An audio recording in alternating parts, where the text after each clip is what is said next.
one more song. O mga kids, behave kayo ha. Brother Dustin will lead us in one more song. Let's open our songbook sa Song 138. Song 138. The Haven of Rest.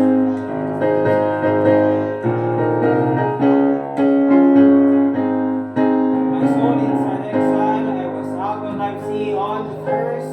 My soul in sad exile was out on life sea. So burdened with sin and distress. Till I heard a sweet voice say, make me your choice. And I entered the haven of rest. I anchored my soul in the haven of rest. I sail the wide seas no more. The tempest may sweep o'er what's stormy deep. In Jesus I'm safe evermore.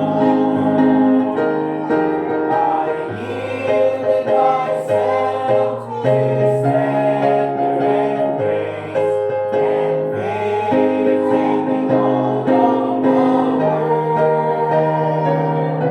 My prayers fell off, and I anchored my soul. The haven of rest is my own. I anchored my soul in the haven of rest. I sail the wide seas no more. The tempest may sweep o'er the wide stormy deep. In Jesus I'm safe evermore. The song of my soul sings the Lord made me whole. Has lived the old story so blessed. From Jesus who said, whosoever will have a home in the haven of rest. I've anchored my soul in the haven of rest. I sail the wide seas no more. The tempest may sweep o'er the wide stormy deep. In Jesus I'm safe evermore. Come to the Savior, every nation be raised to save by His power divine. Come anchor your soul in the haven of rest, and sing, my beloved is mine. I've anchored my soul in the haven of rest. I sail the wide seas no more. The tempest may sweep o'er the wide stormy deep. In Jesus I'm safe evermore.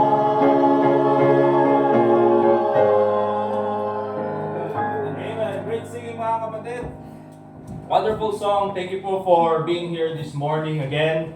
At salamat po sa inyong pagsuong sa traffic. Di ba? Grabe kahapon. I think, andito ako ng around alas 2. Nakarating ako ng Harrison Road. Alas 4 yata. Kaya talagang matindi yung traffic mga kapatid. And of course, we expect that kasi nga marami naman po tayong mga visitors galing sa ibang lugar.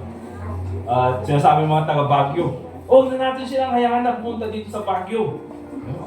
Ikaw kayang pigilan na pumunta sa Manila, tignan natin. Di ba? Kaya it's good then. It's good for the economy of Baguio City also.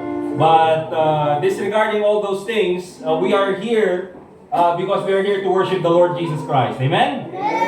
And yun po yung pinaka-importante. Okay? Let me just add something po doon sa ating mga prayer requests so that idagdag po natin sa prayer list na meron na sa atin.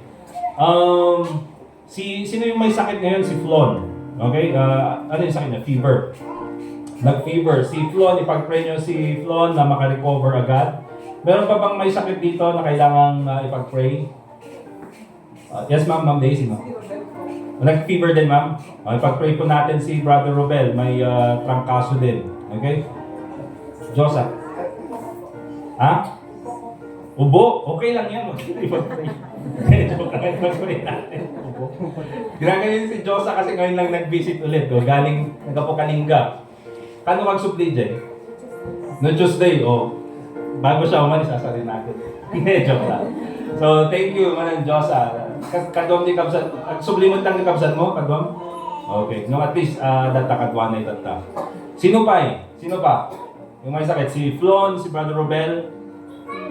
Sakit tinagam. Sama ng loob, wala. Anong pangalan ni baby?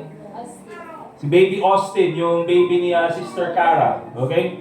Diyan sila sa Luwalhati. Pag-pray natin yung kanyang baby. Okay? Doon sa upcoming check-up. Kailan? This coming September 10. Pag-pray natin si baby. Meron siyang, anong tawag doon? Hirschsprung. Okay? Na Hirschsprung disease. Parang nahirapan magpupo si baby, minsan umabot daw ng 15 days. Okay? So ipag-pray natin so that doon sa check-up ay hindi na kailangan i-surgery. Okay? So ipag-pray natin si baby Austin. Dagdag po natin yan doon sa ating prayer list. Okay? Any more? Meron pa ba? Okay? So kung wala na, yun po yung mga idadagdag natin sa prayer list. Please continue to pray for that. Pag uwi po natin si Brother Robel, si Flon, si Josa, and then yung safe trip din nila Josa papuntang Kalinga, and then si baby Austin. Okay? Alright, announcement natin. Isa lang naman yung announcement natin mga kapatid kasi ito lang naman yung activity. Bukas po, yun yung church conference doon sa Sablan. And tulad nga ng sabi ko mga kapatid, we are invited there. Ako din yung tinawag na isa sa mga ngaral. So hopefully meron po yung mga makakarating. Sino po yung makakarating bukas? Pakitaas po yung right hand. Okay? Ayan, sila Dustin, 1, 2, 3, 4, Micah. This is Johnny. Okay, 4, 5, 6, sino pa? 7, 8, 9, 10. Oh my God, what's up? Ay, gawin ko yun. Meron pa ba? Sip-sip doon, may fever kasi no? So okay lang. Okay lang. So, yun lang naman po. At least, ang gagawin natin o makinig sa mga sasama, ay meron ka ba, RJ? Magdala kayo ng kahit rice lang. Tapos, bili na lang tayo ng ulam. Kasi sa Sablan, maraming damo. Kaya, kuha na lang tayo. Hindi, maraming bibilan doon ng ulam. May mix-mix. Mga daan sa madadaanan natin. So yun lang, please pray for our service tomorrow doon po sa Sablan. We will be with many churches and hopefully ay lahat tayo makapunta doon ay mabless. Gusto mong pumunta doon kasi gusto ko rin makinig ng preaching. Ang hirap yung ikaw yung nag-preach so wala kang mapakinggang preaching, no? Ang pangit naman kung pinapakinggan ko yung preaching ko tapos nag-amen ako, Amen, preacher! Instead in-record ni Sister JC. Okay? But anyway mga kapatid, let's go ahead and continue with our service. We'll have one more song to be led by Brother RJ. And then after that, yung ating special number. And then preaching na agad.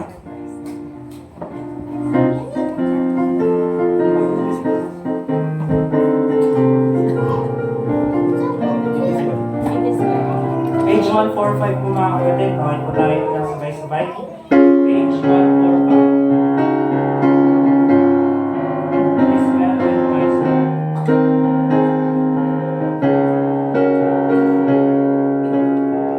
On the first verse, all together now.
have two special numbers pala. Unang kakanta natin, kakanta ngayon ay, ano? Sila na lang. Okay. Sila na lang daw. Si Angel daw kasi i-reserve niya na lang. Okay. So, kakantayin natin tawagin natin si, oh my God, Jeline at saka ni, Yanagan na ni first. Ha? Labor. Okay, may kayo. Kanta kayo. They will, sige, may kayo. May Bluetooth you.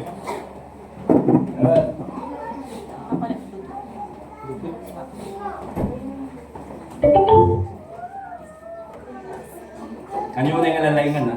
Exacto lang.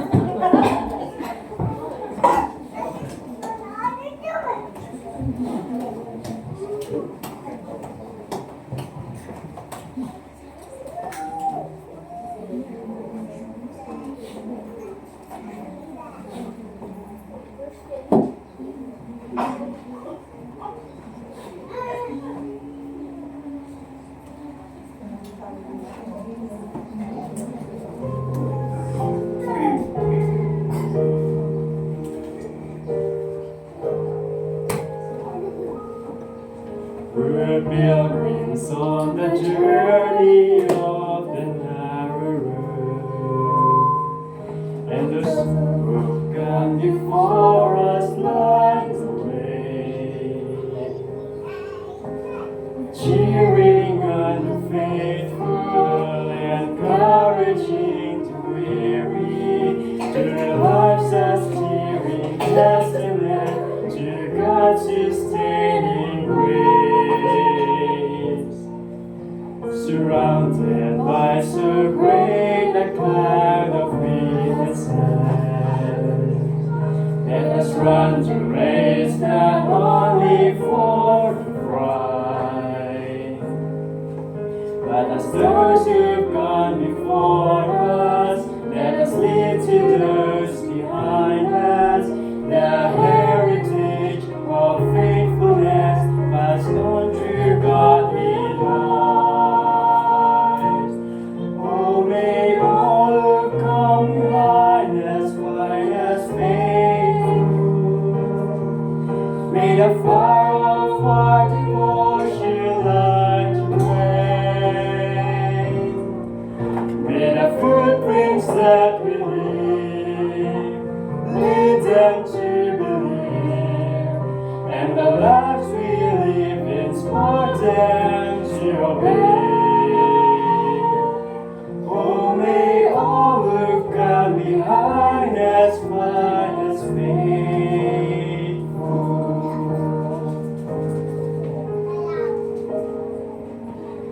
After all our hopes and dreams have come and gone, and our children sift through all we've left behind, may the clues that they discover and the memories they uncover become the light that leads them to the road which must find. Oh, may all who come behind us find us faithful. May the fire of our devotion light the way.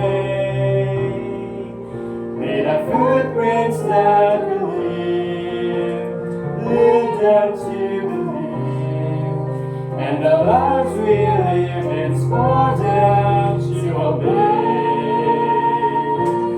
Oh, may all who come behind us find us faithful. May the fire of our devotion light the way. May the footprints that we leave lead them to believe, and the lives we live inspire them to obey. Oh, may all who come behind us find us faithful.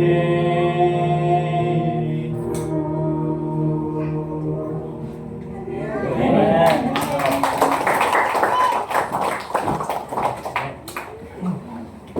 Thank you very much, Jay special number. Okay, let's go ahead and open our Bibles, please, in the book of Luke, chapter 6. Luke, chapter 6.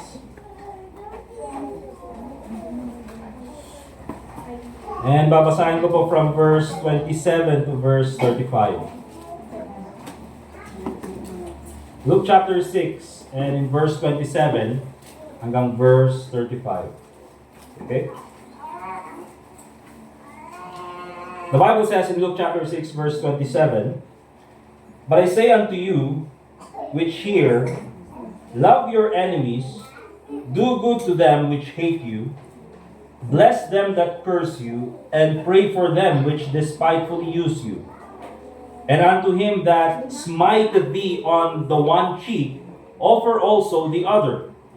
And him that taketh away thy cloak, forbid not to take thy coat also.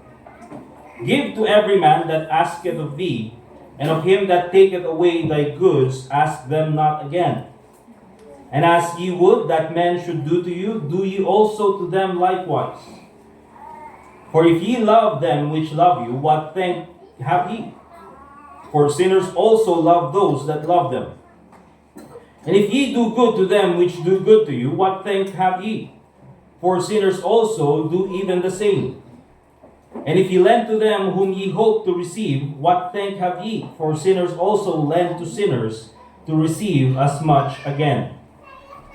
But love ye your enemies, and do good, and lend, hoping for nothing again, and your reward shall be great. And ye shall be the children of the highest, for he is kind unto the unthankful, and to the evil." Let us pray. Dear God, Heavenly Father, once again, nagpapasalamat po kami for this time that we can study this portion of Scriptures. Salamat po sa mga kantang aming napakinggan, doon po sa congregational singing. Ganoon din po sa natapos na lessons sa Sunday School. And of course, Lord, for everyone na kasama po namin this morning. We pray also for those na hindi po namin nakasama ngayong umagang ito. But dear God, we pray for this morning na ikaw po sana muli ang magturo sa amin through the Holy Spirit. Principles that we need to learn as Christians. Nang sa ganoon po, Panginoon, ay mabuhay kami ng maayos, mabuhay kami ng naayon po sa iyong salita. Panginoon, ikaw po sana ang magturo sa aming puso't isipan of the morals that we need to learn as Christians. I pray, Lord, na itong mga bagay na ito ay hindi lang po namin matutunan, but also ma-apply po namin sa aming buhay bilang Kristiyano. So once again, Panginoon, we pray that your name be glorified in the preaching of your word. Give me wisdom, dear Lord, to expound and explain your word. And also pray in the name of the Lord Jesus Christ. Amen.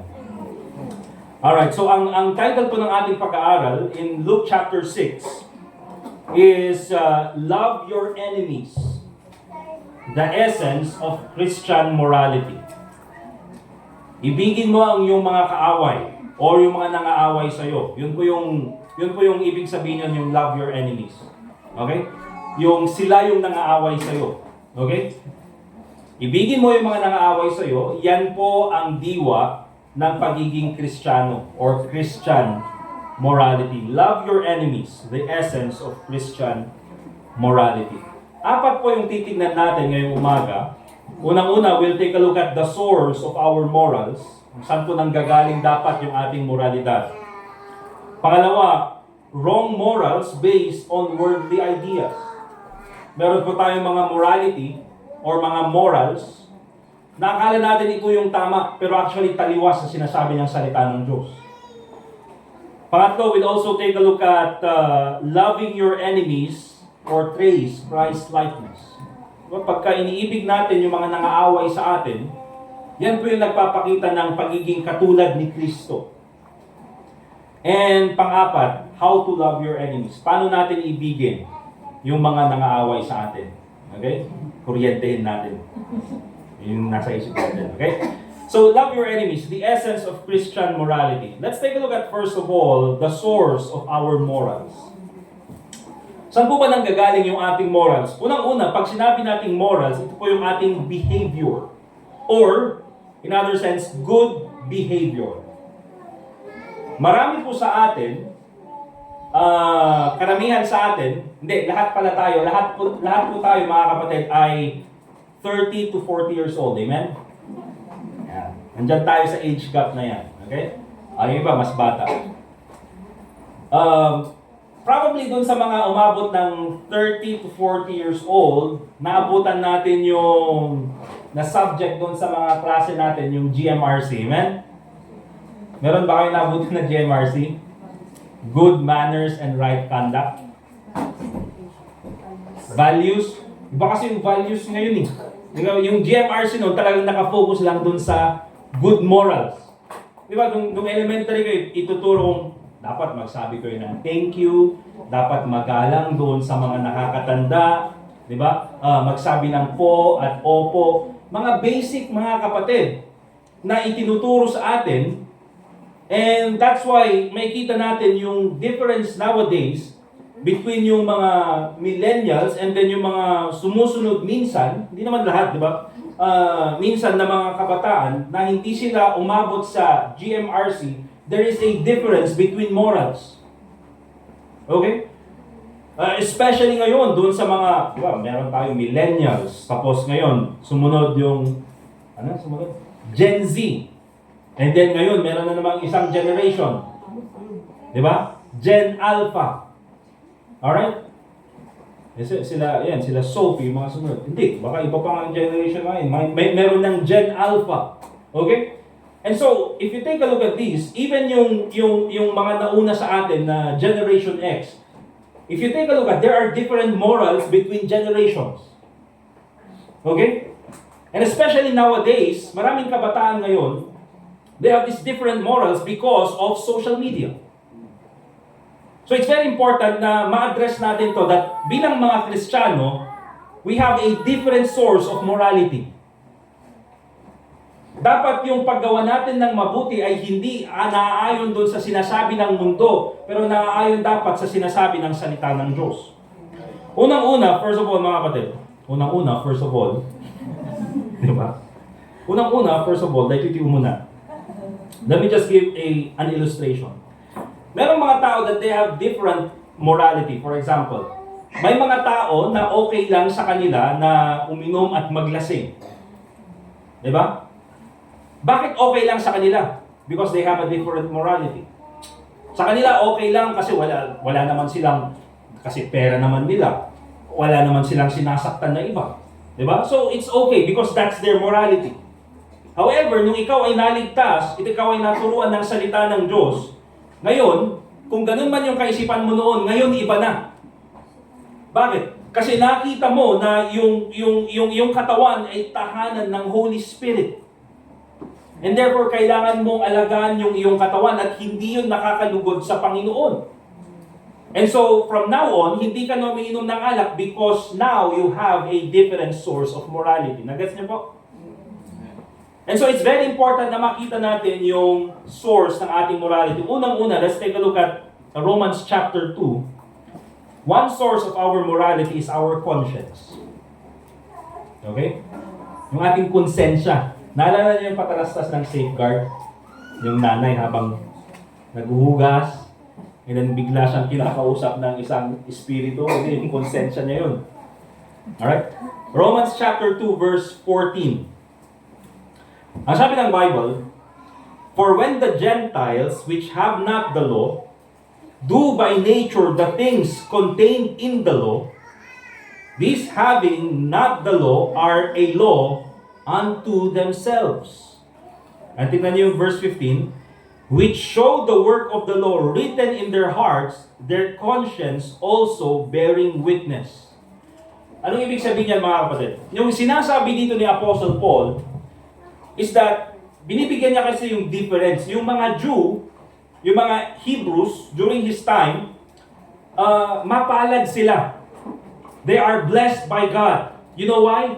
Because to them, sa kanila, ibinigay yung salita ng Diyos. They were given the commandments. Binigay sa kanila yung 10 commandments. Okay? Binigay ng Panginoon sa kanila yung prophets.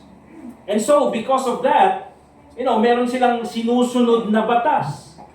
They have a different morality compared to the Gentiles. Kaya kung titignan po natin, in the Old Testament, yung mga Jews, they are the ones who only worship God.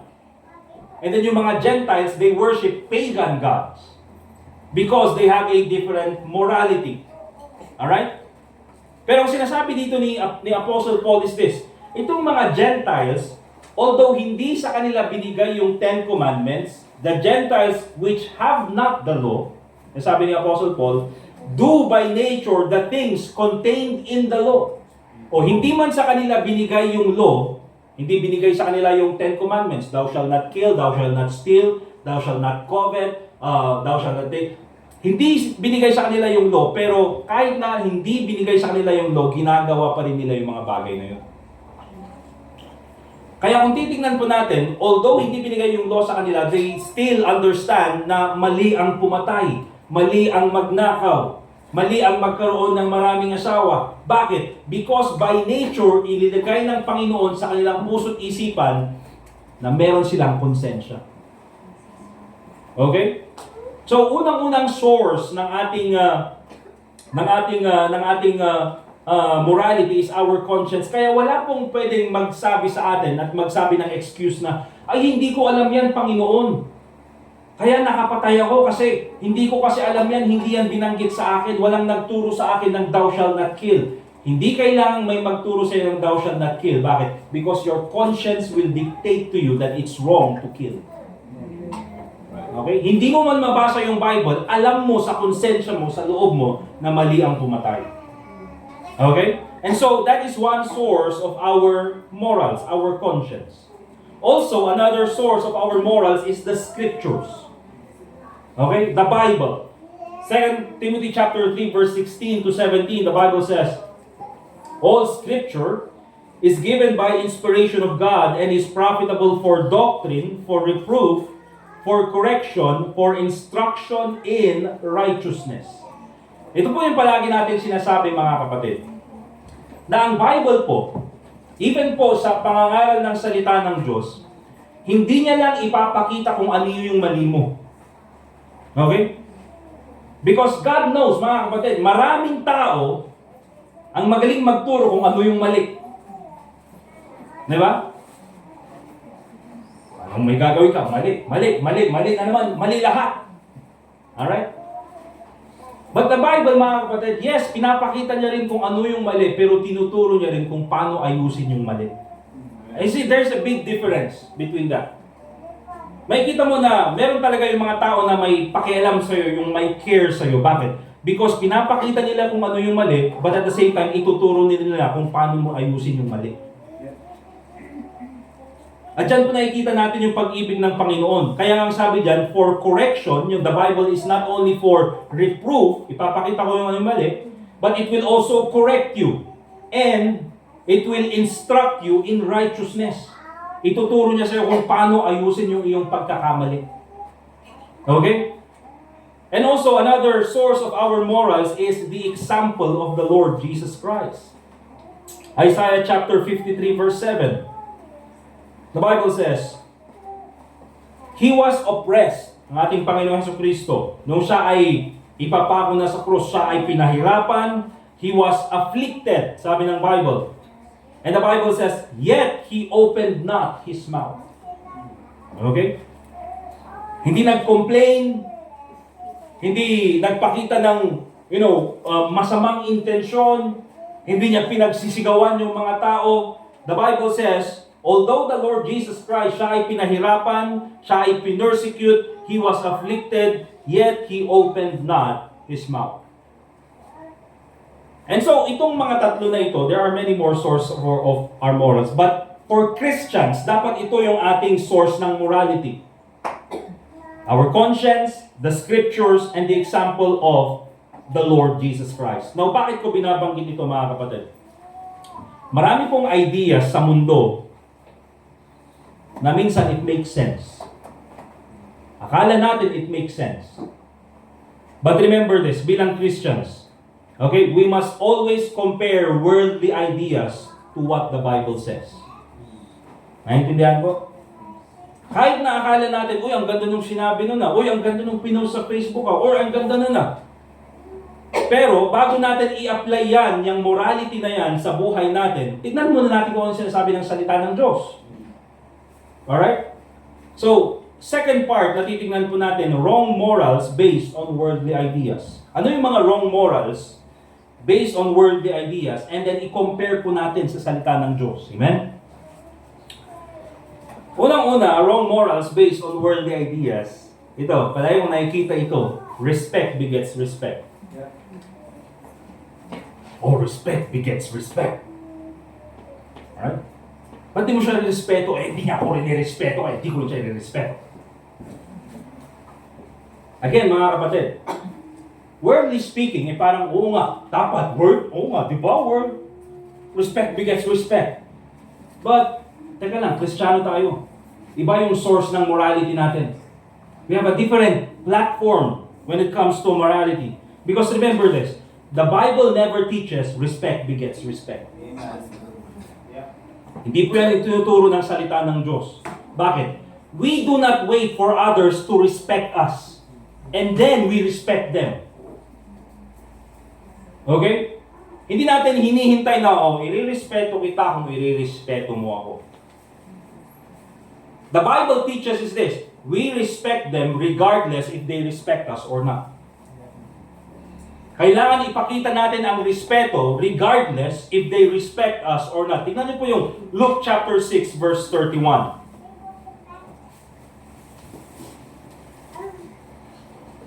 Luke chapter 6 verse 31, doon po sa binasa natin. Kaya nga ang sabi ni Jesus Christ, and as ye would that men should do to you, do you also to them likewise. Okay? So, kung gusto mong ito yung gawin sa'yo ng ibang tao, well, ito yung gawin mo sa kanila. Alright? And titignan natin, well, di ba kaparehas yan ng respect begets respect? Hindi. Yung idea kasi ng mundo ng respect begets respect is that, okay, sige, hintayin kong i-respect mo ako, and then I will respect you. No. But the scripture idea is this. The biblical idea is this. I will respect you first. Okay? Hindi ko hintayin na i-respeto mo ako. Ang gagawin ko, I am the one who's going to give you respect first. Ibig sabihin, kung Kristiyano ka mga kapatid, hindi mo hintayin na gawan ka ng tama. But you should be the one to do good first. Galatians chapter 6 verse 10. Tingnan din po natin. Galatians chapter 6 verse 10. The Bible says, as we have therefore opportunity, let us do good unto all men, especially unto them who are of the household of faith. So sabi ng Bible, let us do good unto all men. So hindi lang yan exclusive sa mga Kristiyano na yung mga Kristiyano lang ang gagawan natin ng tama. The Bible says, especially unto them who are of the household of faith. But also the Bible includes, let us do good unto all men. Okay? Anong ibig sabihin nito? Minsan kasi, yung morality natin ay nakabase doon sa ginagawa sa atin ng ibang tao. Okay? Gagawa ko ng tama sa'yo kung gagawa ka ng tama first sa akin. Alright? Or I will respect you if you will respect me first. No, mga kapatid. The Bible teaches us this way, that tayo mismo, our morality is not based on what others do unto us. Our morality is based on what the Scripture says. Amen? Amen. So tayo dapat yung nag-i-initiate ng good. Tayo dapat yung nag-i-initiate ng respect. And many occasions, mga kapatid, you know why many Christians, they don't want to respect others? It's because of their pride. Diba? Ba't ko i-respeto yan? Dapat i-respeto niya muna ako. Hindi ba that is pride, mga kapatid? Kaya remember this. Our morality is not based on what others do to us.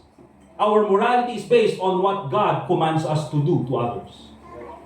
I mean, kukontrahin mo yan? Do good unto all men? And yan na nga yung sinabi ng salita ng Diyos. Hindi, bakit? What if do good unto all men? Yan po yung sabi ng Bible. Now, in this topic, let me just also mention, children ought to respect their parents. Amen?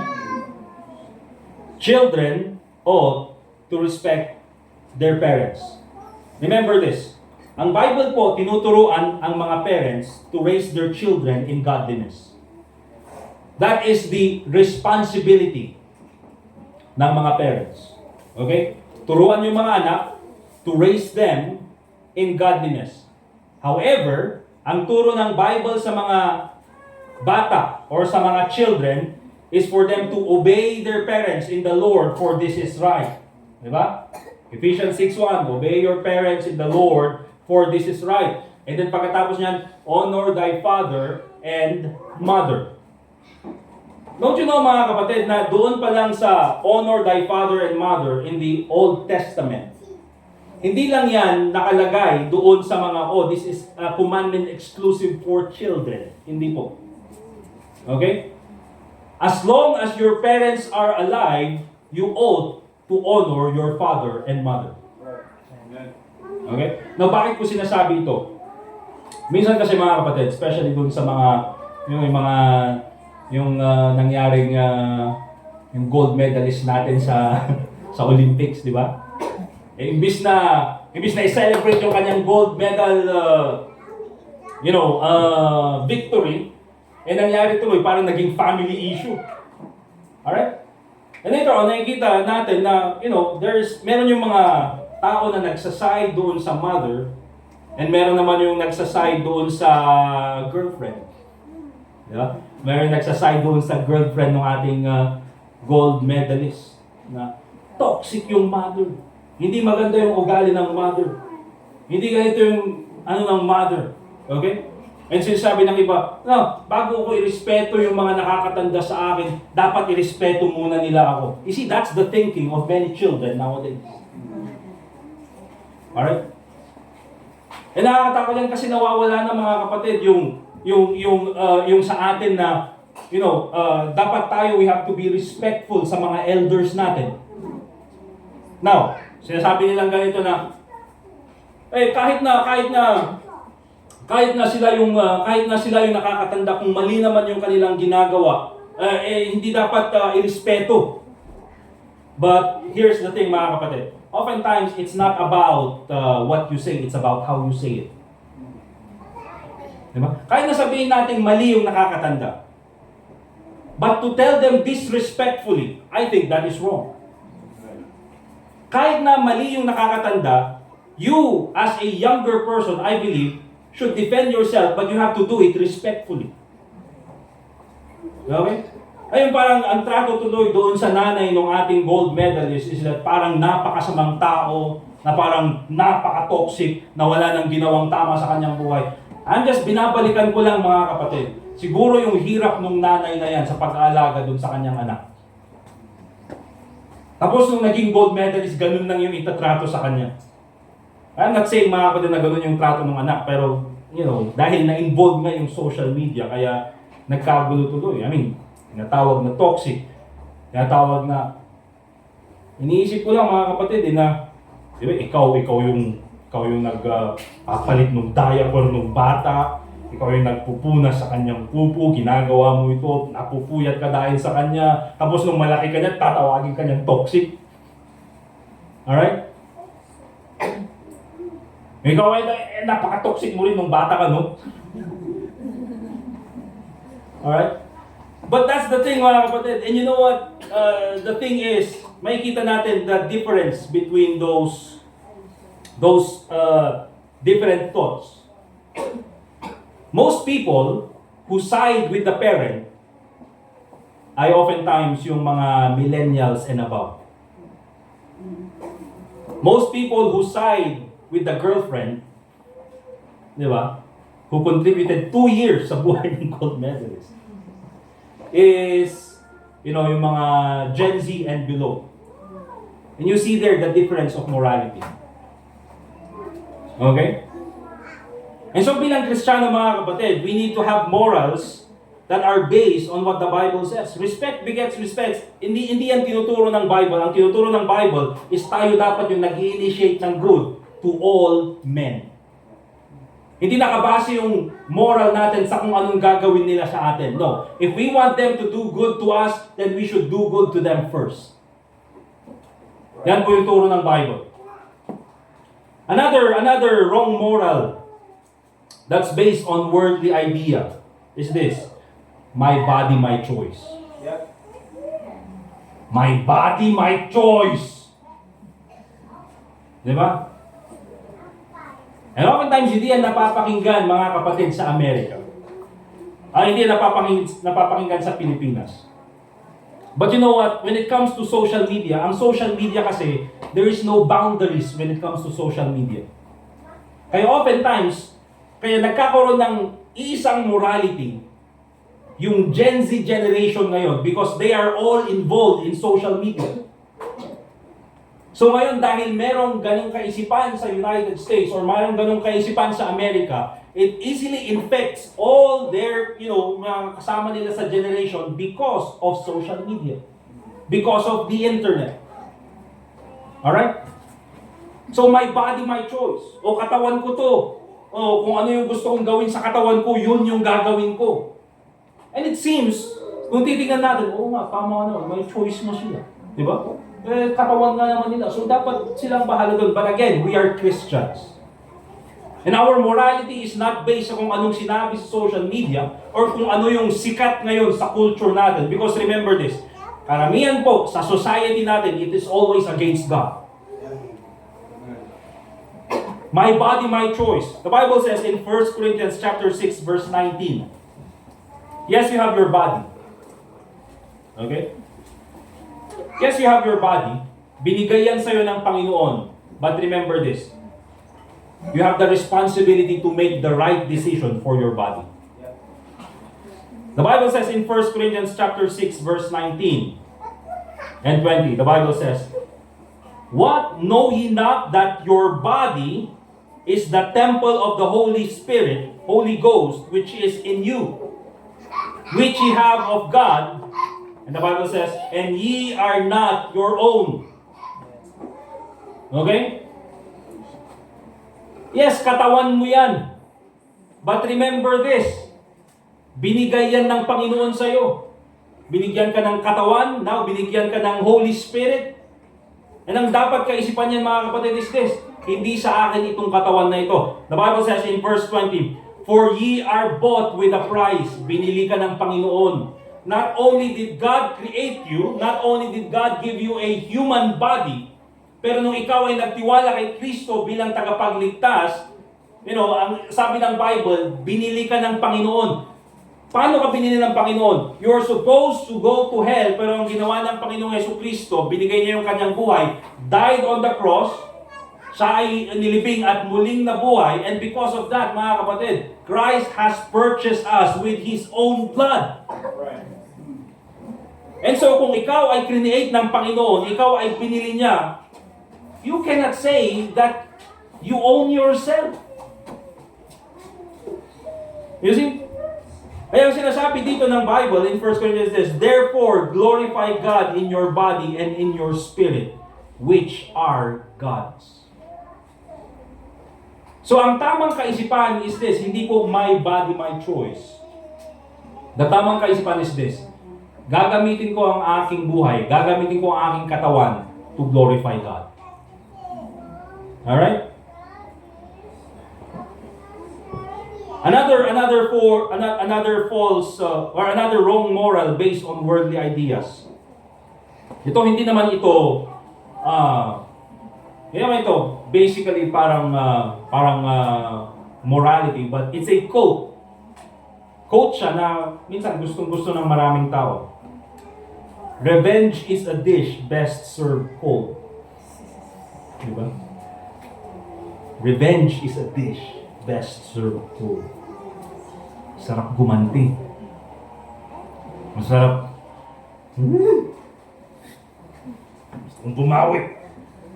Let's go to Romans chapter 12, verse 19. Romans chapter 12, verse 19.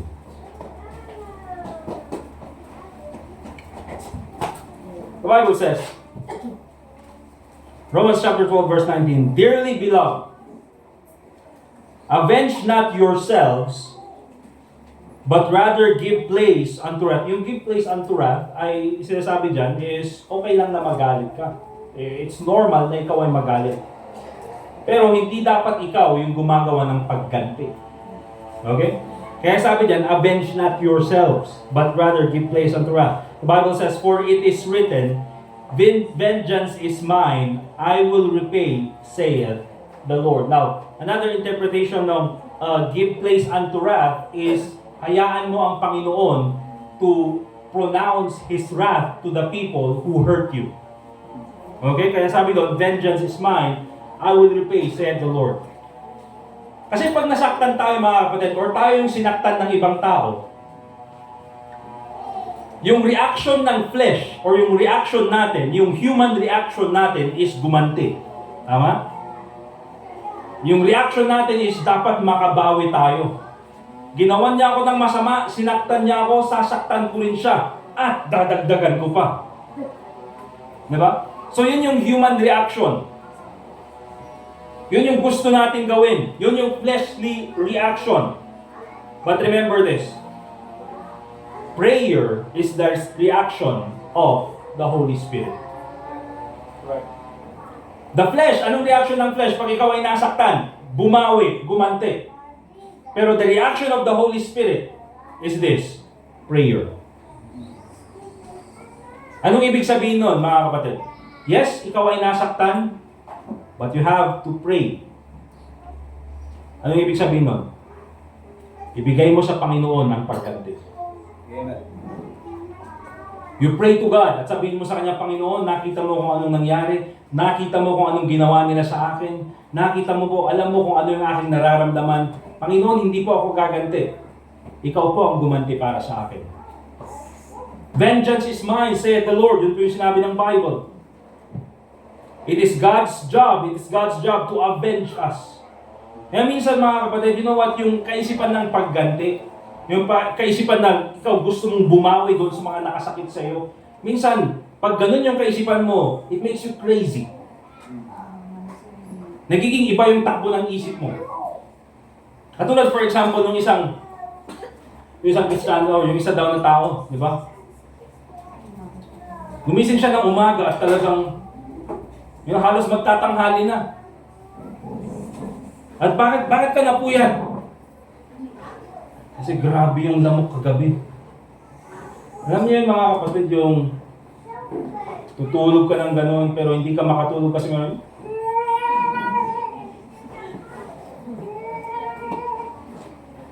gano'n, umilipad.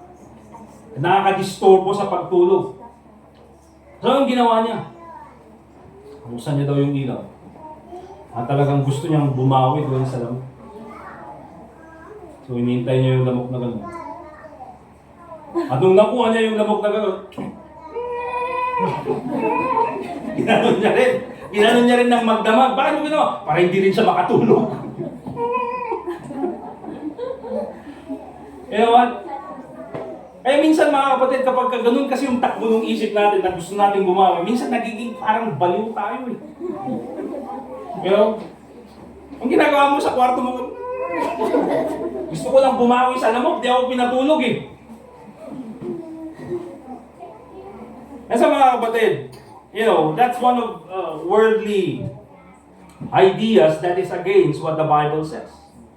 Diba, oftentimes napapakinggan natin ito and minsan ito na nagagawa rin natin at talamak sa ating society nowadays yung phrase na it's my right. Karapatan ko yan. Diba? Karapatan ko yan. Especially nowadays that many people are educated with the law. And let me tell you this, it is important for you to be educated with the law. Dapat alam mo rin yung karapatan mo. Dapat alam mo rin yung boundaries ng law. The law is supposed to protect you, not to oppress you. Remember that. Okay? Kaya it's very important also na alam din natin yung sinasabi ng batas. However, remember this. Maraming tao, they are focused on their rights.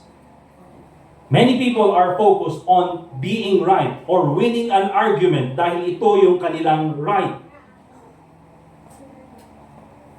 But they are no longer focused on having the right character. And ano yung point dyan? Look at Matthew chapter 22. Matthew chapter 23. Matthew chapter 23, verse 23. Ano yung turo dito ni Jesus Christ?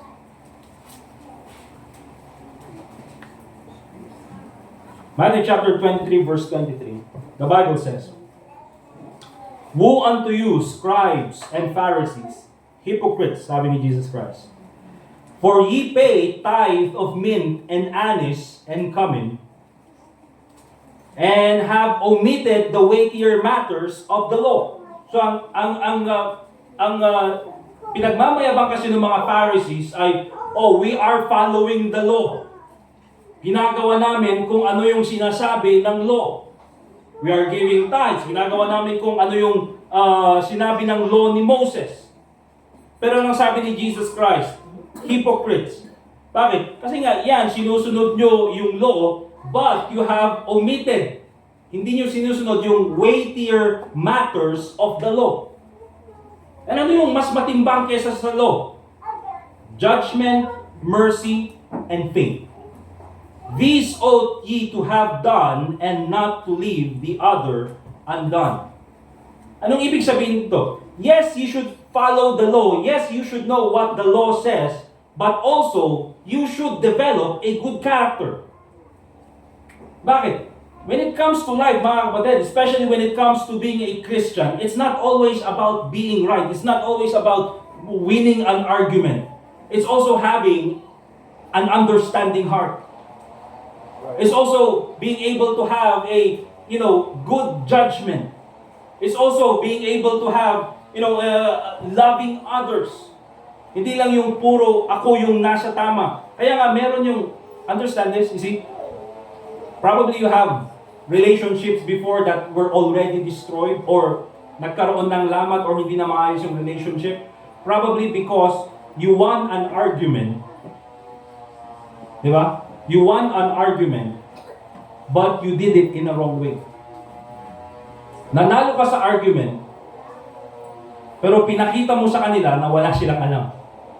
Or pinakita, pero pinaramdam mo sa kanila na wala silang alam. Kaya tulad ng sabi ko mga kapatid, a while ago, it's not about what you say, it's about how you say it. In many occasions. Alright? Let me just give you an illustration.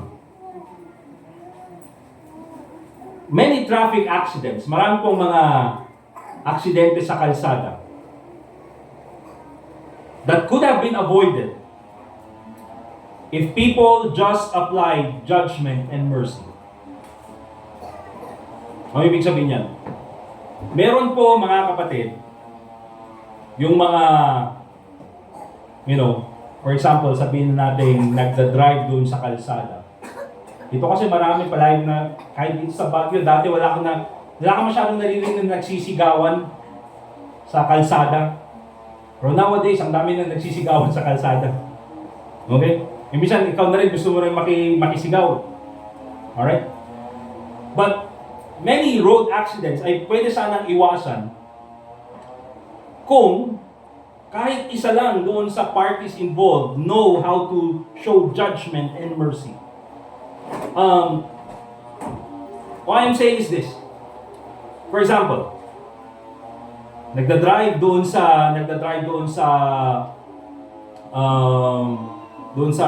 tamang side of the road, the right side of the road, andun siya. Okay? And then, meron kang nakitang mag-overtake. Alright? And then, inisip mong ganyan, ayokong pa-overtaking to, dapat nandito ako sa pila nandito ako, kanina pa ako nandito. It's your right to be there. You are right. Nandun ka. Okay? But if you apply judgment and mercy, understanding this na, ay siguro ito, baka may emergency na kailangan puntahan. Baka ito nagmamadali. Ako, hindi naman ako masyadong nagmamadali. Baka pwede ko na lang siyang pagbigyan. Diba? Yes, you are in the right, but it doesn't hurt you to apply judgment and mercy. Naintindihan niyo po mga kapatid? Kaya hindi palaging dapat kung ano yung tama, yun yung masunod. Yes, kailangan po yan mga kapatid. But there are times when you have to apply judgment and mercy. Diba? Kaya nga meron po tayo yung sinasabi, mga kapatid, na in our language, konsiderasyon. Right. Okay? Did you understand that? Consideration. Enough. Consideration. I tried.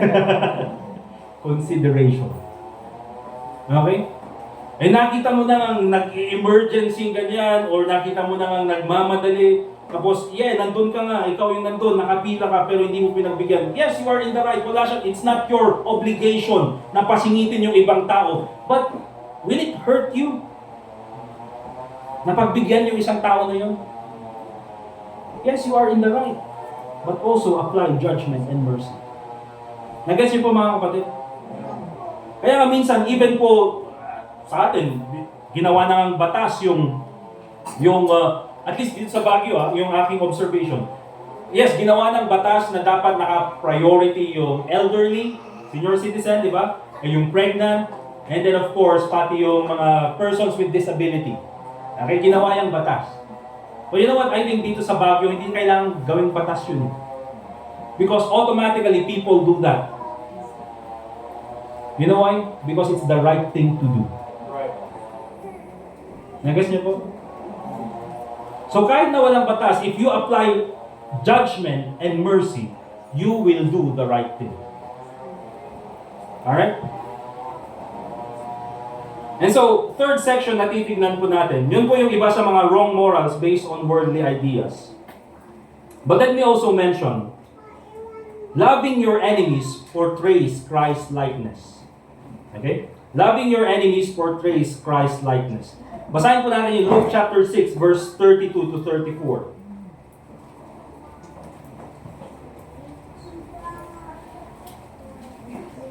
Luke chapter 6, verse 32 to 34. The Bible says, "For if ye love them which love you, what thank have ye?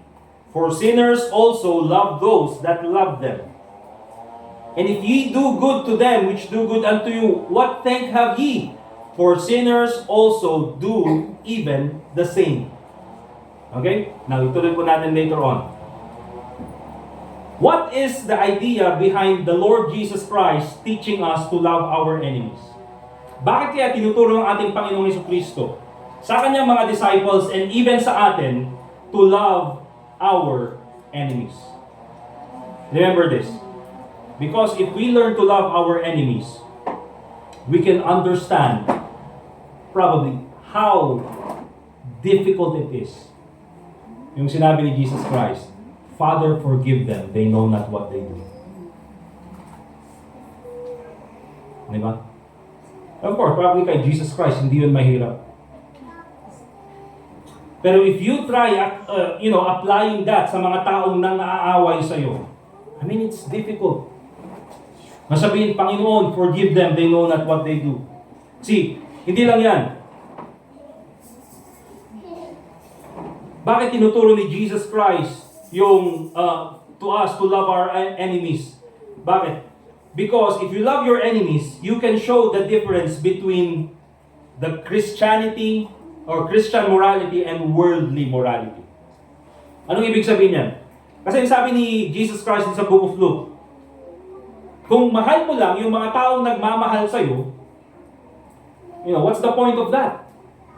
Even yung mga sinners, they do the same. Okay? Kung tutulungan mo lang yung mga taong tumutulong sa'yo, what's the point of that? Yung mga sinners, they also do the same. Okay? If you do good to them which do good to you, sinners also do even the same. You see, what separates Christianity is this. Si Jesus Christ lang ang nagturo ng love your enemies. Over all other teachings, over all other religions, it's only the Lord Jesus Christ who taught His followers to love their enemies. Kaya nga, loving your enemies, it is what separates Christian morality from worldly morality. Kaya kung tayo natutunan natin to love our enemies, kaya tulad ng sabi ko, it portrays Christ-likeness. Yung nagpapakita, mga kapatid, na tayo ay nagiging katulad ni Jesus Christ. Bakit? Kung mahal lang natin yung mga taong nagmamahal sa atin, ganyan yung ginagawa ng mundo eh. So there's no difference between our morality. If we do good only to them that do good to us, respect begets respect, that's the morality of the world. But the morality of Jesus Christ is this. Kahit na hindi ginagawa sa'yo yung tama, kahit na yung mga kaaway mo na walang inisip or walang ginawa kundi pahirapan ka, you still do good to them, you still love them. That is what separates Christianity and worldly morality. Okay? So, the question is this. How to love your enemies? Paano natin mamahalin yung ating yung mga nangaaway sa atin? And the Bible is very, very straightforward dun sa sinabi ni Jesus Christ. Let's go back to Luke chapter 6 verse asan na yun?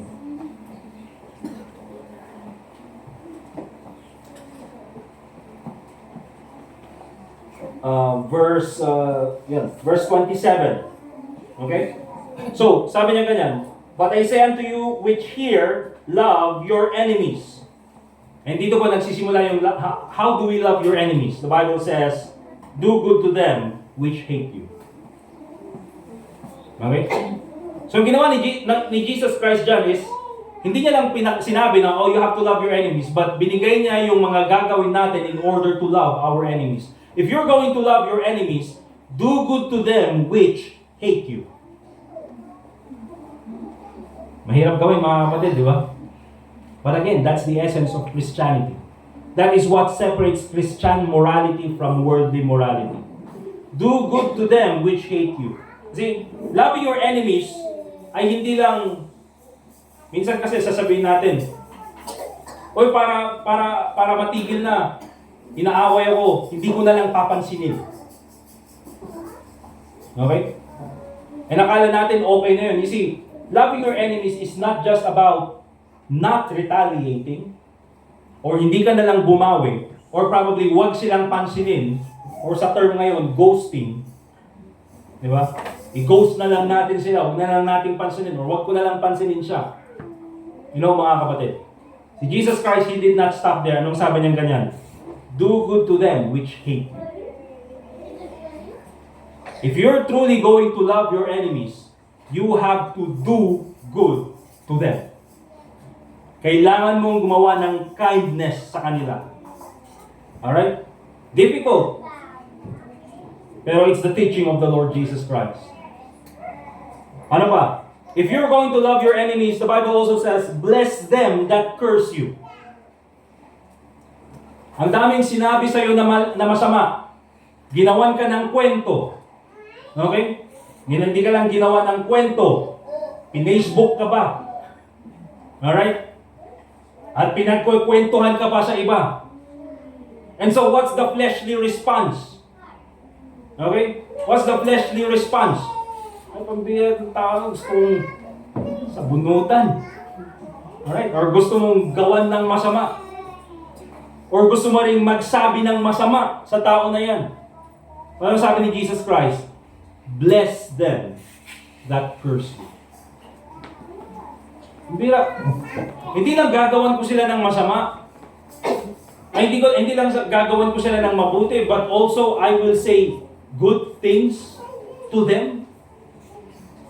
Again, mga kapatid, mahirap gawin, but it is what separates Christian morality from worldly morality. Okay? Hindi lang yan, mga kapatid.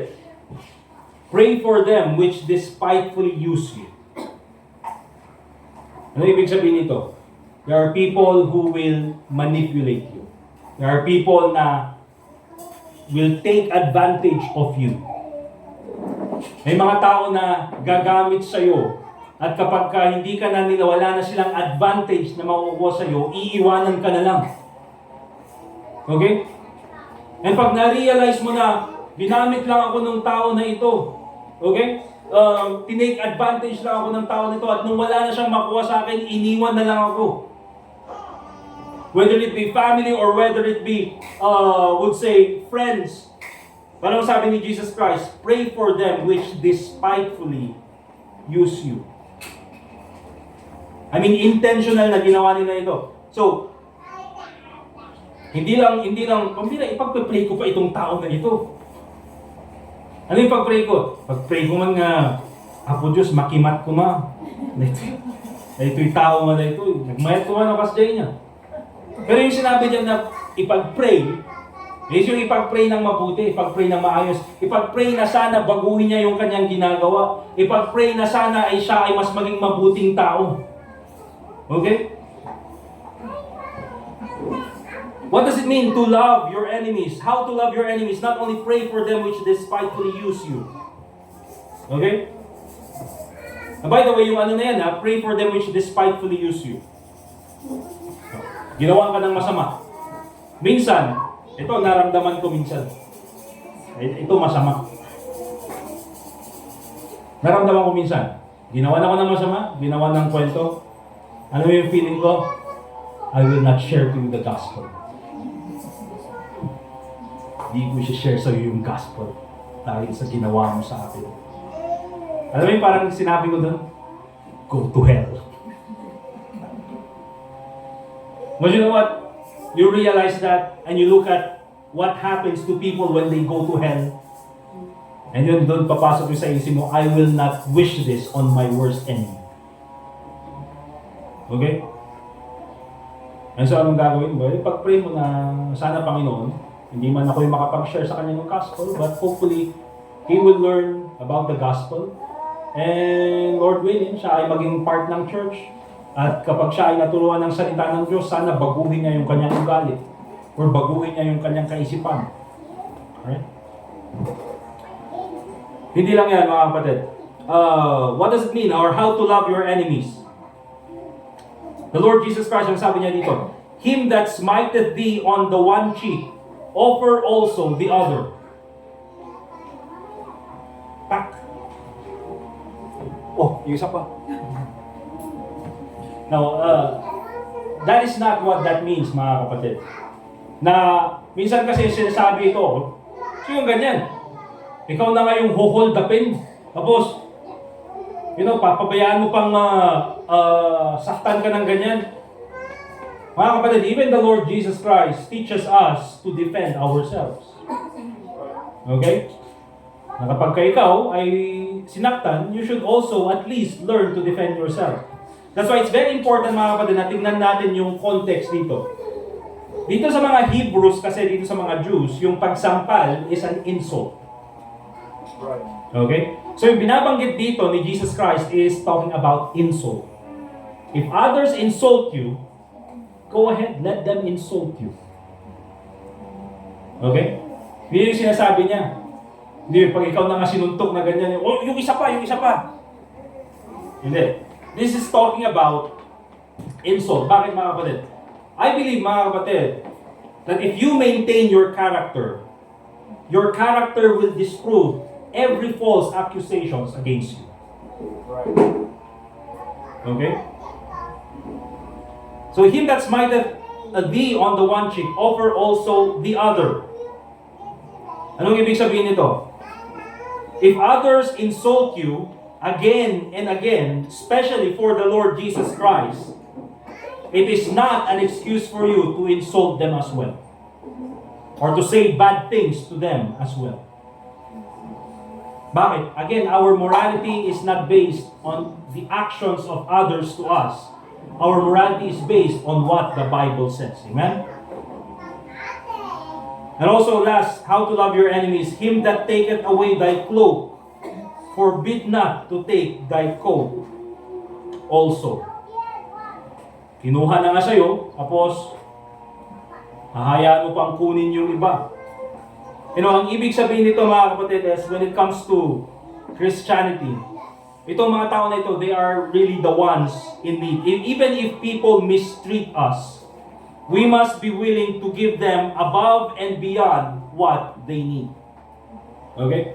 And oftentimes, mga kapatid, it also involves making a sacrifice para sa mga tao na ito. And kung titingnan natin, pambira, ang hirap naman ng buhay ng isang Kristiyano that, we are going to do all of these things. Remember this.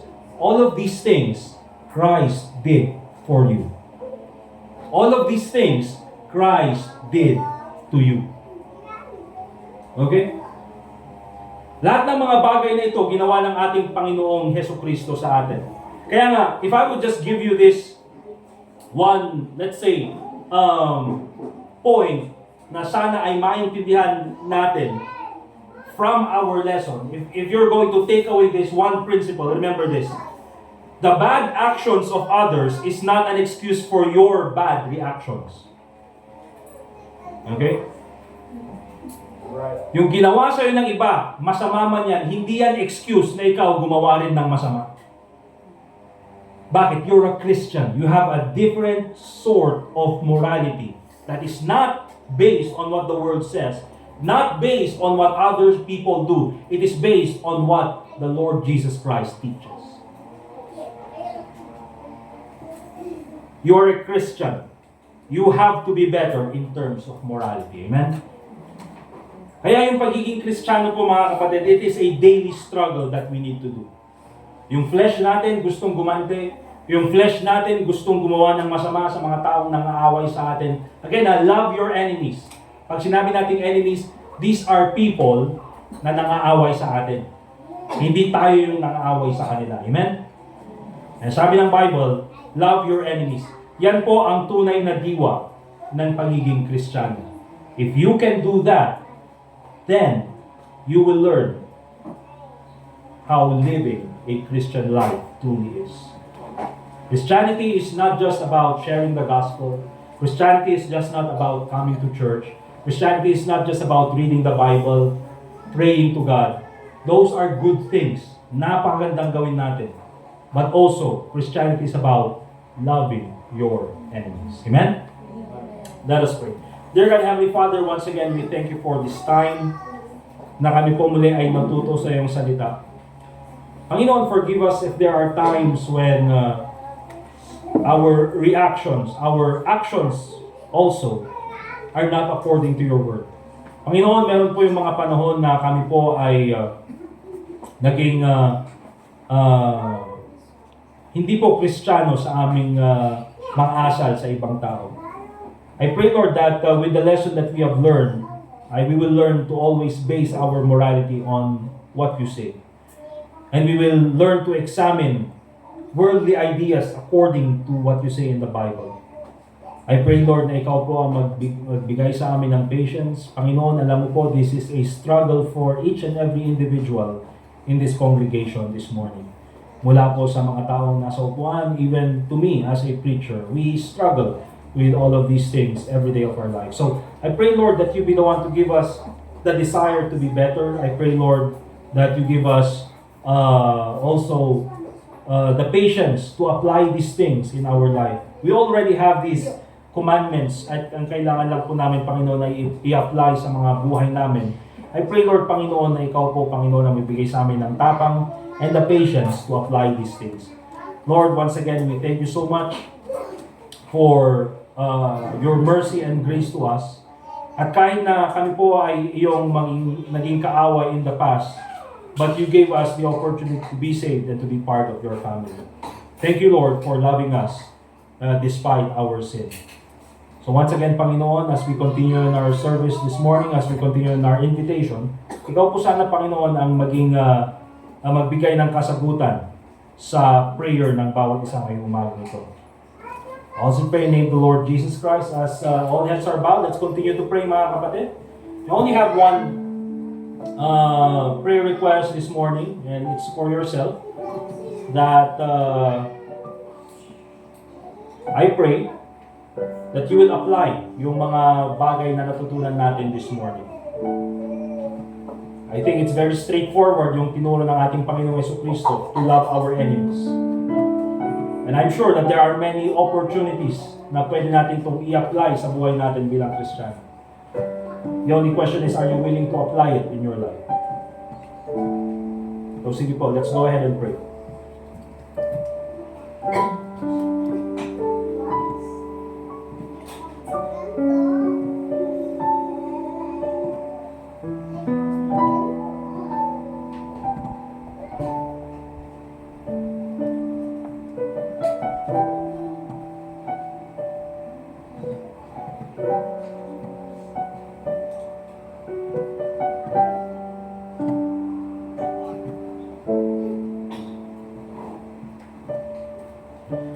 Dear God, Heavenly Father, once again, we thank you for this time na kami po ay bigyan ng pagkakataon na ipag-pray.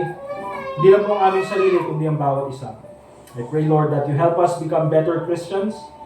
Help us, Lord, to do good to others despite the bad things that they do to us. So salamat po, Panginoon, sa pagkakataon muli. Kami ay maging makapag-aral ng mga prinsipyong dapat magamit namin sa aming buhay. So as we continue in our service, we pray that lahat po ng mga susunod ay ikaw lang po ang mag-glorify. And also pray in the name of the Lord Jesus Christ. And all God's people say, Amen. Amen. Thank you very much for being here this morning once again. Dago po tayo sa ating offering. Wala ba? Okay. We'll ask si John Mark Santonisaido. So let's continue to give po sa ating missions, care fund, church lot, dadagdag. By September, mga kapatid, we'll probably have a new project.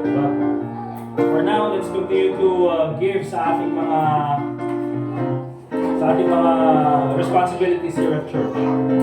Let's all stand up, please. We'll ask si Brother Hector to lead us sa ating offertory prayer.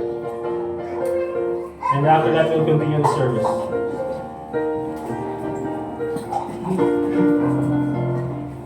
Let's pray. Our loving Father, thank you that we were together in this worship and it leads us and brings us even to this offering. Lord, we praise you because your grace continues to sustain us and your mercy keeps us. Father, even bless this offering for the work of the ministry, the outreach here at Gibraltar.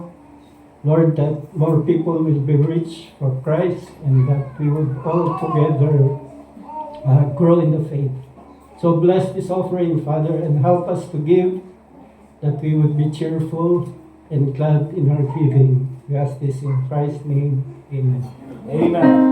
People, let's go ahead and give.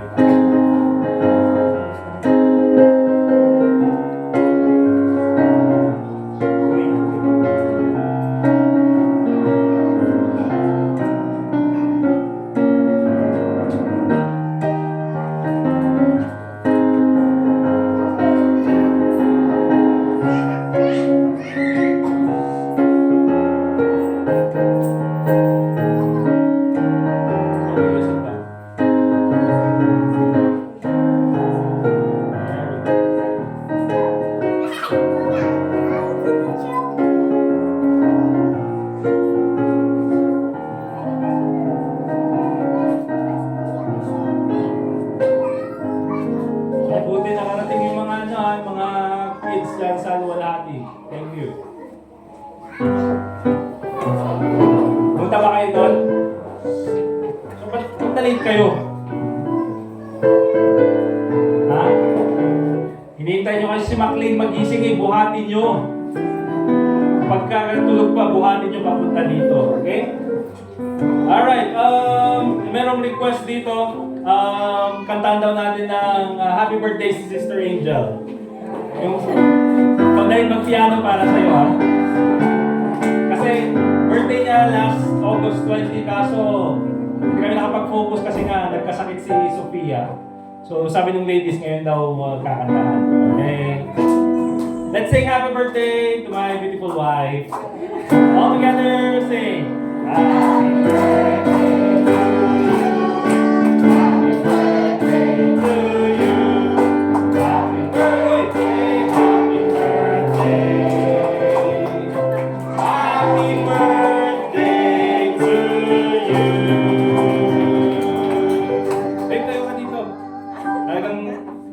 Magplano nito eh.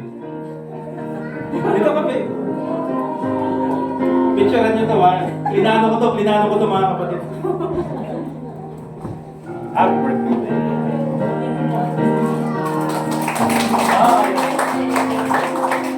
Blow the candle. Picture. Thank you.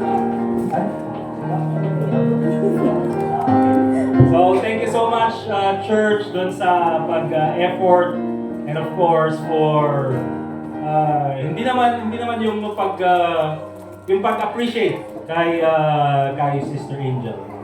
So thank you once again for being here this morning.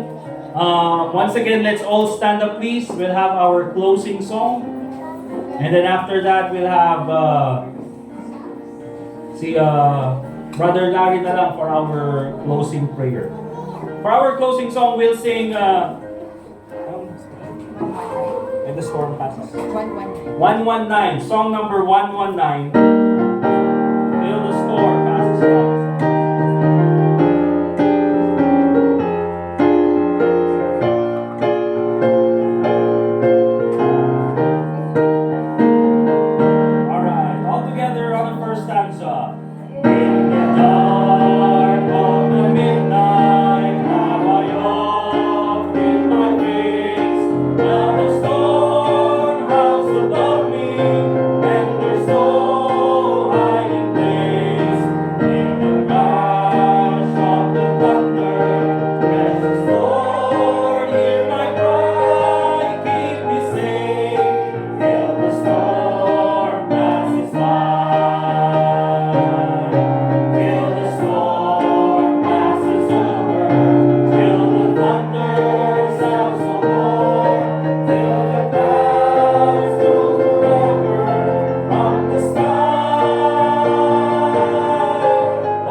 Let's continue to pray for one another. Salamat tayo. Thank you, Diyos Ama, iti natpas madan nga panagdaya, iti pala iti kararag mo. Thank you, karag iti sawom ng kami nangagan. Thank you, mat, iti may samanan nga panagtulid ti panahon kini Angel, kata tutuloy mo kali nga bendisyonan Diyos na, naglaman ti ayayatin na iti biyag na. Kat manan Diyos Ama si kalatakid iti medadaya ko may tantanro kiti biyag mi. Dati man tin kami dawat ng kararag ka, tinalantak mo ni Isos. Amen. Amen. Thank you very much, mga kapatid. Let's shake hands, let's fellowship, and we are dismissed.